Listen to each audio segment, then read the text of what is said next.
signing on for credit cards and thinking like, you're getting free money and realizing after you graduate that, whoa, my credit is messed up. Now starting in a place where you're digging yourself out of a hole. For our Be the Change segment this month, we are featuring Newwave Foundation, a nonprofit organization whose mission is focused on inspiring the next generation of dreamers by creating opportunities for educational equality. I've invited the founder and executive director of Newwave Foundation, Sherifah Munis. We're going to discuss the importance of learning financial literacy at a young age and what Newwave Foundation is doing to help. Welcome to the show, Sherifah. Thank you so much for having me, Andy. Absolutely. Well, it's great to have you here and talk about this important conversation because I am all about financial literacy. Can you talk to us about what is the state of financial literacy in our country? To be quite candid, when it comes to financial literacy, a lot of us learn the hard way. It's a situation whereby it's not really taught in schools. And when it is taught in schools, it's not taught generally in a manner that is action oriented in terms of when you are in that live situation. So many of our kids go off into college, and if they're anything like me, signing on for credit cards and thinking like, you're getting free money and realizing after you graduate that, whoa, my credit is messed up. Now starting in a place where you're digging yourself out of a hole. So here at the Newwave Foundation, we're trying to get in front of that. I love that. I love that mission. So talk to us about what happens to a young adult that doesn't get the proper financial education, that maybe walks into that credit card storm, and then what does life look like after that for young adults in America? I can tell you from my experience, and I'm sure others can relate, and I don't think it's going to be too different now from during my time.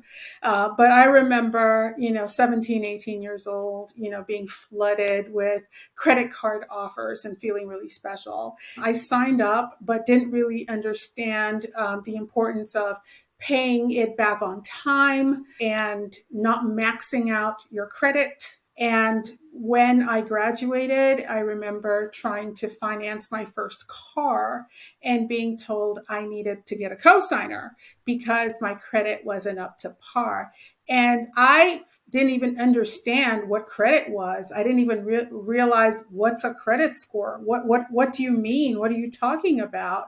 And luckily, I had a family member who was able to co-sign with me to be able to allow me to get that vehicle. But that was really my first foray into the implications of some of the financial decisions that we make even early on in life. And thankfully, I was able to go ahead and build my credit back up. Well, that's good. I mean, it's not something that a lot of people want to be dealing with, all these big, gigantic adult problems right when they start their lives, but they are quick and they're fast and they've got the legal fine print to make sure that you're stuck with that deal. So yeah, I'm sure that was a formative experience for you and probably influenced maybe part of the reason you started Newwave Foundation. Am I correct? Yes. Well, I will say education is something I am very, very passionate about. And it's something that was really instilled in me from my dad, who was just very passionate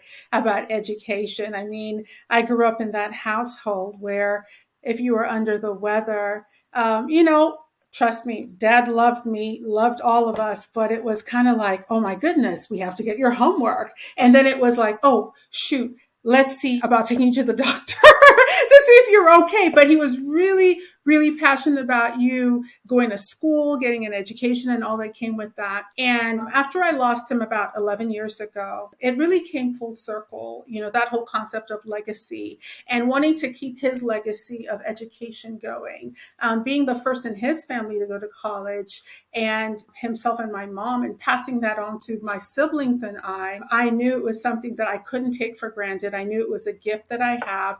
And it was one thing, to pass it on to my children, but also to this next generation as well. And so when we evolved in terms of starting the Newwave Foundation, our focus was really on, getting kids what they needed to be equipped in terms of getting that education, higher education.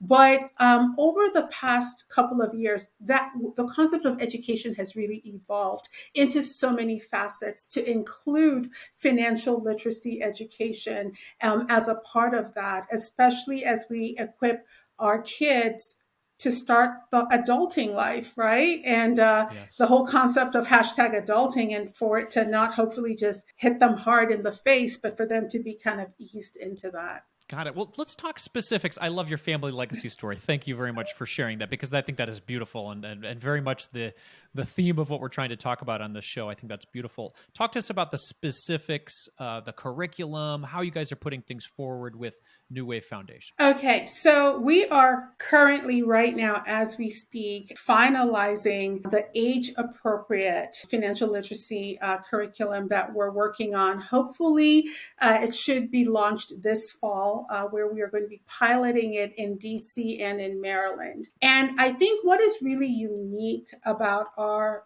financial literacy curriculum, because there's a ton out there, right? But what I think really sets ours apart is we are meeting our kids where they are in terms of their life's trajectory. So, from a financial perspective, we're going to be figuring out, hey, do you plan to go to college? If college is the route you plan to go to, here are the considerations you need to focus on, whether it's, you know, getting a scholarship, a grant, will you need to get a loan to go to college? What about accommodation and, how much you're going to have to budget for food and all that goes with that?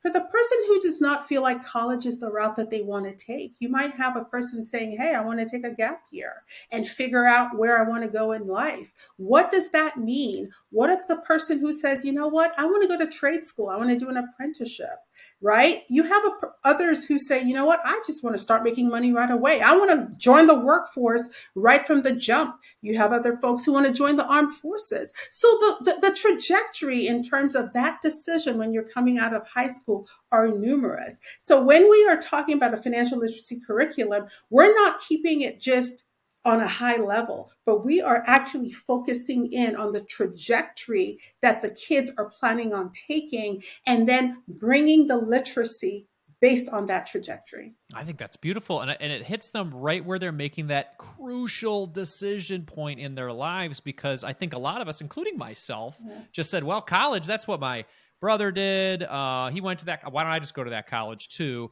When maybe that wasn't the best decision, or really having some guidance at that point to make the best decision for myself. So do you do that through individual counseling, through courses? How does that connection happen? All right. So what we are doing right now is we are partnering with other nonprofits, and we are also partnering with local organizations like financial institutions to kind of bring this to the kids. So we are going to be partnering through those organizations with schools. So we are going to be looking, I think for our pilot program, we do have a bunch of teenage kids that go to a lot of the different schools who are going to be working with that organization for, let's say, one of the organizations we work with, like it's College Bound. So they're working with kids who want to go to college and want to get prepared for college. So those kids are coming from different school backgrounds. So we're going to work with them.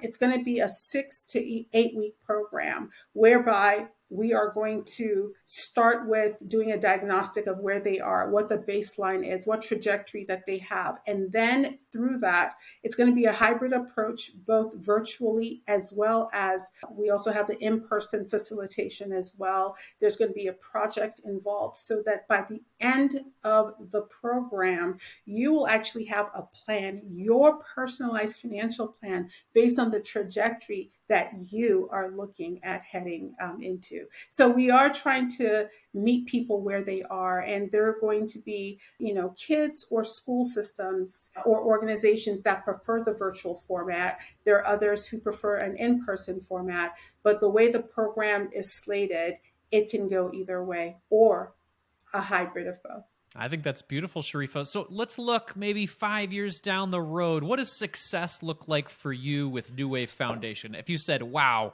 we hit that mark, That feels pretty great for me. Success keeps evolving for me. 5 years seems like such a long time. I will say that our first initial goal, especially here within the DMV, is to be able to get this curriculum out to at least 1,000 kids. And then beyond that, I would like to scale that to 10,000 and then beyond. My hope would be what we're starting here within the DMV is something that can be replicated in other counties and cities around the country through other like-minded organizations looking to put that kind of curriculum out in the schools or through their organizations. So I think that would be very successful to me. Absolutely. Yeah. Yeah. Connecting and helping 1,000 kids and then replicating your formula across the country. That sounds like success to me, especially with this crucial moment where kids are making this decision on what their future looks like and potentially making a huge financial choice on that decision. So if somebody's listening right now and they are inspired by your work, how could they give their time, their voice, their money to support your organization? Please tell us. Oh, wow. Listen, we're always looking for volunteers. Please, you can hit us up online at newwave-foundation.org or find us on social at NW Foundation _.